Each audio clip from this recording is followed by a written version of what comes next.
Hello guys, আসসালামু আলাইকুম। কেমন আছেন সবাই? আলহামদুলিল্লাহ, আশা করি আল্লাহর রহমতে ভালোই আছেন। আমিও ভালো আছি। অনেকদিন পর একটু ঘুরতে বেরিয়েছিলাম। আমি আর সাথে আমার একটা বন্ধু ছিল আছে আর কি। ওর নাম হচ্ছে আলামিন। আমরা দুজনে একটু ঘুরতে গেলাম এই যে খাসিয়াট ব্রিজে নাকি অনেক হাজার হাজার মানুষ। দেখেন, আপনাদেরকে দেখাইতেছি। আবার ব্রিজের উপরে অনেক দোকান বসে, চটপটি, ঝালমুড়ি, আরও বিভিন্ন ধরনের আচার, চা, বিস্কিট, সিগারেট, এই সমস্ত অনেকগুলো দোকান আছে। এখন আমরা যেখানে আছি সেখানে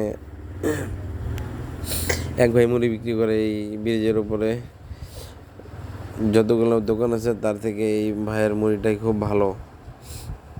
পাশে আরও অনেকগুলো লোক আছে, তারা একসাথে আসছে। অন্য কোন জায়গা থেকে সেটা জানি না, তারা মুড়ি খেতে আসছে। আমরা দুজন মুড়ি খেতে গেলাম। মুড়িটা খুব ভালো হইব হয়তো বা, আশা করি। দেখি, এখন হয়তো মুড়িটা বানায় দিবে আমাদেরকে, তারপরে খেয়া দেখি যে মুড়িটা ভালো কি খারাপ। আর আমরা যেই ব্রিজে গেলাম সেই ব্রিজটার নাম হলো আর কি খাসিয়াট আড়িয়ালগা নদীর উপরে ব্রিজটি। খাসিয়াট বাজারের পাশেই অবস্থিত। মুড়িটা খুব স্বাদ লাগতেছিল, মন চাইছিল আরেকটা খাই।